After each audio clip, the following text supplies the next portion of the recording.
ವರ್ಷದ ಒಳಗಿನವರು ಸಿಗರೇಟ್ ಅನ್ನ ಸೇದುವಂತಿಲ್ಲ. 21 ವರ್ಷದ ಒಳಗಿನವರಿಗೆ ಸಿಗರೇಟ್ ಅನ್ನ ಮಾರುವಂತೆ ಕೂಡ ಇಲ್ಲ. ಯಾರಾದರೂ ಸಾರ್ವಜನಿಕ ಪ್ರದೇಶದಲ್ಲಿ ಸಿಗರೇಟ್ ಅನ್ನ ಸೇದಿದ್ರೆ ಅವರಿಗೆ 1,000 ರೂಪಾಯಿ ದಂಡವನ್ನು ಕೂಡ ವಿಧಿಸಲಾಗುತ್ತೆ.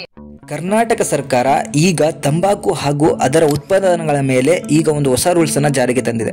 ಇಷ್ಟು ದಿನಗಳ ಕಾಲ 18 ವರ್ಷದ ಒಳಗಿನ ಮಕ್ಕಳು ಸಿಗರೇಟ್ ಅನ್ನ ಸೇದುವಂತಿರಲಿಲ್ಲ ಹಾಗೂ ಅಂತವರಿಗೆ ಸಿಗರೇಟ್ ಅನ್ನ ಮಾರುವುದು ಕೂಡ ಅಪರಾಧ ಅಂತ ಹೇಳಲಾಗ್ತಿತ್ತು. ಅದಕ್ಕೆ ಶಿಕ್ಷೆನೂ ಕೂಡ ಇತ್ತು.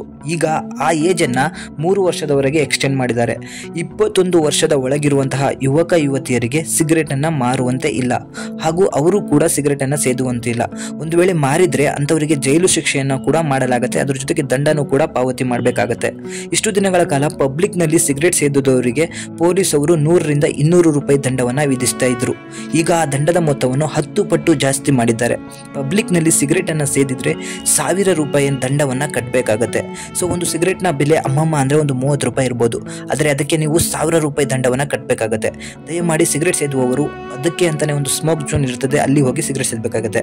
ಅಷ್ಟೇ ಅಲ್ಲದೆ ಹಲವಾರು ಸಿಟಿಗಳಲ್ಲಿ ಹುಕ್ಕಾ ಬಾರ್ಗಳ ಹಾವಳಿ ಜಾಸ್ತಿ ಆಗಿದ್ದು, ಇದರಿಂದಾಗಿ ಯುವಕ ಯುವತಿಯರು ಹಾಳಾಗ್ತಿದ್ದಂತೂ ಸಿಕ್ಕಾಪಟ್ಟೆ ಜನ ನೋಡಿದ್ದೀರಾ. ಈಗ ಅವುಗಳನ್ನು ಕೂಡ ರಾಜ್ಯ ಸರ್ಕಾರ ನಿಷೇಧ ಮಾಡಬೇಕು ಅಂತ ಹೇಳಲಾಗ್ತಿದೆ ಹಾಗೂ ಹೊಸ ಲೈಸೆನ್ಸ್ಗಳನ್ನು ಸ್ಥಗಿತಗೊಳಿಸಬೇಕು. ಇರುವಂತಹ ಲೈಸೆನ್ಸ್ಗಳಿಗೆ ಈಗ ಕಸ್ಕೊಂಡು ಅವುಗಳನ್ನು ಮುಚ್ಚುವಂತಹ ಕೆಲಸವನ್ನು ಕೂಡ ಕರ್ನಾಟಕ ಸರ್ಕಾರ ಮಾಡ್ತಾ ಇದೆ. ಇದರಿಂದಾಗಿ 21 ವರ್ಷದ ಒಳಗಿರುವಂತಹ ಯುವಕರು ದೇಶದ ಆಸ್ತಿಯಾಗಿದ್ದಾರೆ. ಅವರನ್ನ ಉಳಿಸಿಕೊಳ್ಳುವಂತಹ ಪ್ರಯತ್ನವನ್ನ ಕರ್ನಾಟಕ ಸರ್ಕಾರ ಮಾಡ್ತಾ ಇದೆ.